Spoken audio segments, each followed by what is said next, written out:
Hey guys, it's Will. It's Hong Kong Cinema Appreciation Society. Welcome back to the channel. If you're new here, welcome. It's good to see you. I'm glad to have you. Thank you for finding me. If you could subscribe and like and comment and all that fun stuff, that'd be a huge help.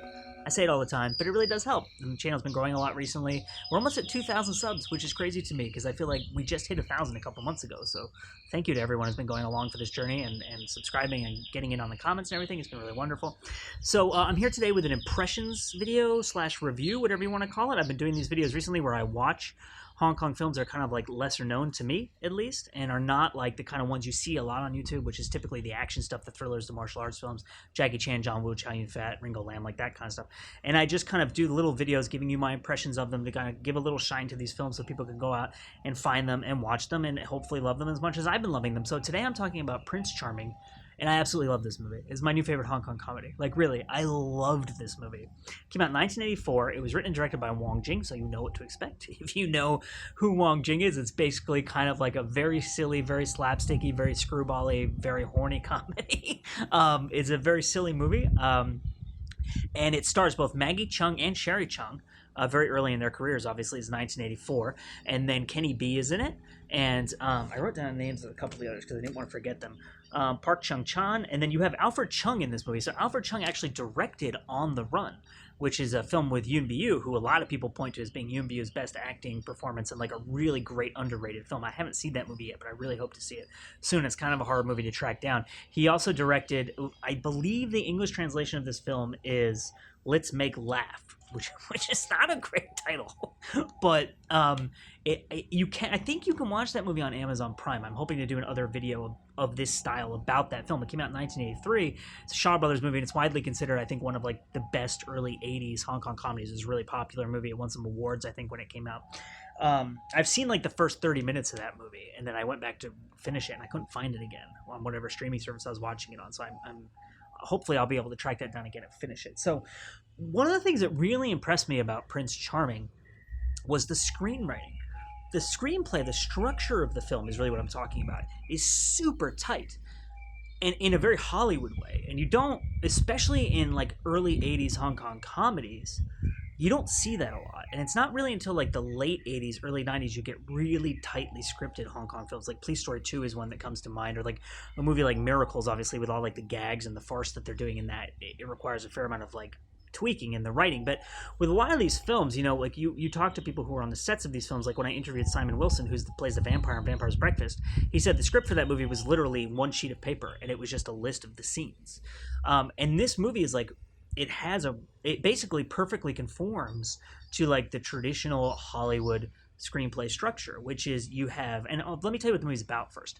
Kenny B plays this guy whose dad is a billionaire and like owns a bunch of different companies and stuff like that, and they're living in Hawaii, even though they're Hong Kongers, and he's like pining for love basically, but he's very horny for all these white American women, because he goes jogging in the morning, and in Hawaii he sees all these women wearing bikinis, and it's like all these close-ups of like, it's almost like Hard Bodies, if you've seen that movie, the 80s like sex comedy. He's just like looking at all these women like being like, ah, but he has no game and he can't get a girlfriend. And then he has a friend who's a total playboy who comes, and he's like, you got to help me find a girlfriend. And the playboy guy's like, you got to help me live a better lifestyle, because I'm like, I don't have a good job, I don't have any money and stuff like that. And like, okay, let's make a deal kind of thing, right?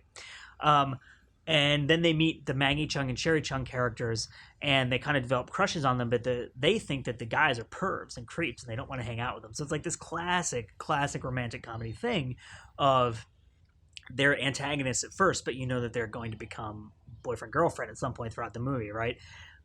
And there are so many classic comedy setups in this film.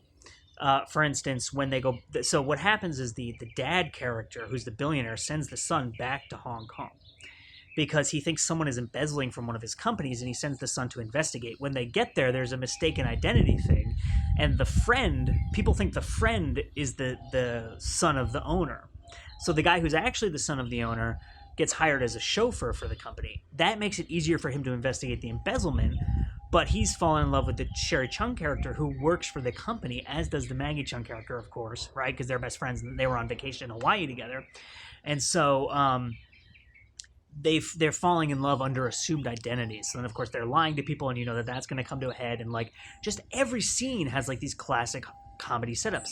So let me talk to you about the structure of this movie and how tight it is, and then I'll come back to some of the really funny bits. Oh, and Michael Chan is in this movie, I should also say, because when I talk about the funny bits, there's some really funny stuff with Michael Chan. So basically you have the status quo of the world, which is this guy, and he goes for his jogs, and he's pining for a girlfriend, and he's really randy, but he had no luck with the women.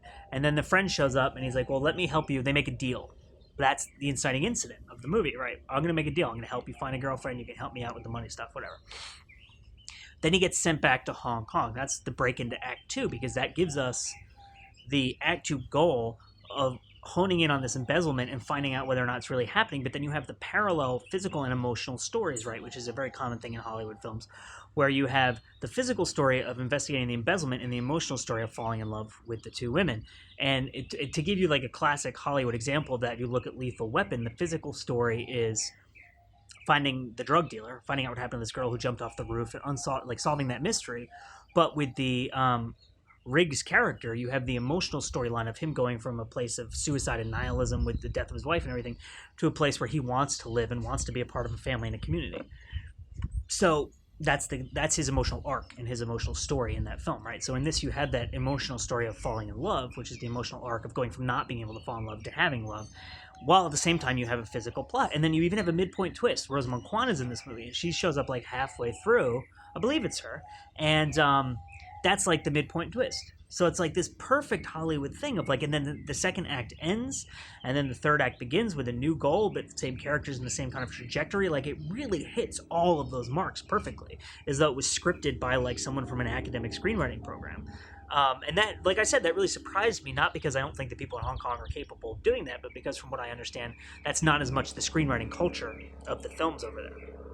We have a plane going overhead, so let's just get through that. But to give you like an idea of the silliness of this movie and how fun it is. So I told you Michael Chan is in this movie. He plays this guy who's kind of like a triad type, badass, like kung fu expert, right?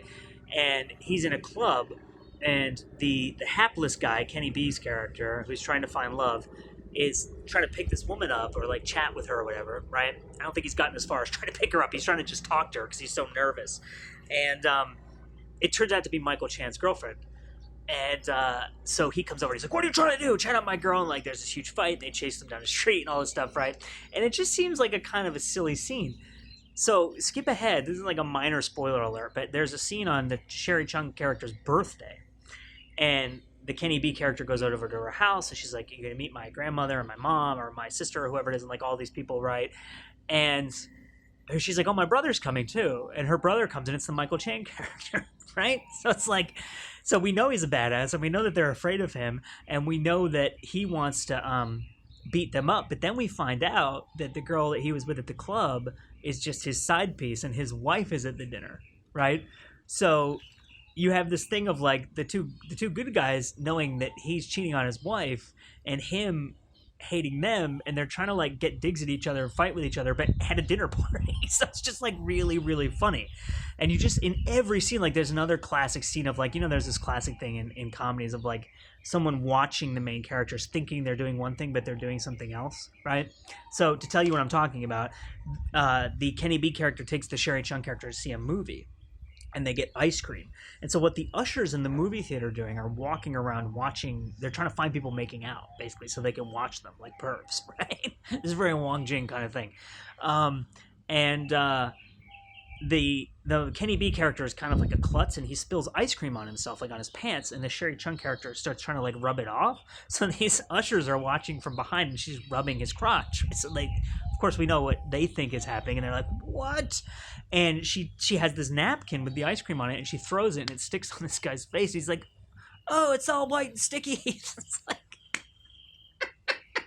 it's that kind of humor, but it's every scene. Like, this really isn't one of those movies where you're like, oh, wasn't that one scene hysterical? It's like every single scene has these absurd, ridiculous comedic hijinks played so well with really funny double entendres in the dialogue. It's just it's very clearly a movie that's indebted to like Preston Sturges, the Marx Brothers, Howard Hawks, who else was making those movies, like Frank Capra, like people like that. Like, it's a really, really good movie, especially in that tradition. A great early 80s Hong Kong comedy. The ending is totally ridiculous too, where they're playing I won't tell you. But the final scene, you're kind of like, well, what? But it's kind of a classic Wong Jing thing too, of like, how do we end up here? I should say there is one, and I actually, so if you've been staying abreast of like the re-releases of 80s and the reevaluation of 80s Hong Kong comedies, you'll know that like they're very dated in some ways, and like My Lucky Stars has a joke about raping someone in it, and this movie does not go there, but there's like a kind of a veiled reference in one of the comedic hijinks setups to like a sexual assault kind of thing. So that's something you want to stay away from. It's at the very end, and it's kind of just again, like I said, they never outright say, and it doesn't actually happen. So it's kind of like a comedic setup, if you will. It's hard to explain without spoiling it for you, but it doesn't happen. And there aren't a lot of overt jokes about it, which actually kind of surprised me, given that it's Wong Jing and it's an 80s Hong Kong comedy. But just to forewarn you, in case you're trying to steer clear of that kind of stuff. So the movie's called Prince Charming. My name is Will. It's Hong Kong comedy, early 80s. Go check it out. It's on Netflix in the US. It's Hong Kong Cinema Appreciation Society, and we will see you next time.